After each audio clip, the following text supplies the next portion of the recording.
Safari പാർക്കിലെ സിംഹങ്ങൾക്ക് പേരിട്ടതിൽ വിയോജിപ്പുമായി കൽക്കട്ട ഹൈക്കോടതി. സിംഹങ്ങൾക്ക് അക്ബർ എന്നും സീതയെന്നും പേരിട്ടത് ശരിയായില്ലെന്നാണ് കോടതിയുടെ വിമർശനം. സിംഹങ്ങളുടെ പേര് മാറ്റിക്കൂടെ എന്നും സിംഗിൾ ബെഞ്ച് ചോദിച്ചു. ത്രിപുര സർക്കാരാണ് സിംഹങ്ങൾക്ക് പേരിട്ടതെന്നായിരുന്നു രേഖകൾ മുൻനിർത്തി ബംഗാൾ സർക്കാരിന്റെ വിശദീകരണം. വിശ്വ ഹിന്ദു പരിഷത്ത് നൽകിയ ഹർജി പൊതുതാൽപര്യ ഹർജിയായി ജൽപൈഗുഡി പ്രിൻസിപ്പൽ ബെഞ്ച് പരിഗണിക്കും.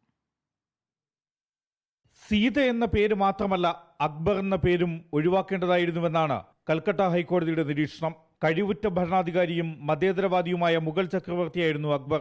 ആലിപ്പൂർ മൃഗശാലയിലെ സിംഹത്തിന് നൽകിയ പേര് ശ്രുതി എന്നാണ്. ഇതിൽ പ്രശ്നമില്ല, വിവാദങ്ങളില്ലാത്ത പേരാണിത്. ഹിന്ദു ദൈവത്തിന്റെയോ പ്രവാചകന്റെയോ ക്രിസ്ത്യൻ ദൈവത്തിന്റെയോ സ്വാതന്ത്ര്യ സമര സേനാനിയുടെയോ നൊബൽ സമ്മാന ജേതാവിന്റെയോ പേരിടുമോ? മൃഗങ്ങൾക്ക് രവീന്ദ്രനാഥ ടാഗോറിന്റെ പേരിടുമോ? ബഹുമാനിക്കുന്നവരുടെ പേര് മൃഗങ്ങൾക്ക് ആരും നൽകാറില്ല. ഇതൊരു ക്ഷേമരാഷ്ട്രവും മതേതര രാഷ്ട്രവുമാണ്. ഓമന മൃഗങ്ങൾക്ക് ഇഷ്ടമുള്ള പേരിടുന്നതിൽ തെറ്റില്ല. സർക്കാർ ഉടമസ്ഥതയിലുള്ള സഫാരി പാർക്കിലെ മൃഗങ്ങൾക്ക് എങ്ങനെ ഇത്തരം പേരിടും? ഇതിനകം പേര് നൽകിയെങ്കിൽ പശ്ചിമബംഗാൾ സർക്കാർ തന്നെ പേര് മാറ്റണം. ബംഗാൾ സർക്കാരുമായി ബന്ധപ്പെട്ട് നിരവധി വിവാദങ്ങളുണ്ട്. ഈ വിവാദം ഒഴിവാക്കേണ്ടതായിരുന്നു. വീട്ടിൽ വളർത്തുന്ന നായ്ക്കളുടെ പേര് എന്താണെന്നും അഡീഷണൽ അഡ്വക്കേറ്റ് ജനറലിനോട് ഹൈക്കോടതി ചോദിച്ചു. സിംഹങ്ങളെ ത്രിപുരയിൽ നിന്ന് എത്തിച്ചതാണെന്ന് പശ്ചിമബംഗാൾ സർക്കാർ വിശദീകരിച്ചു.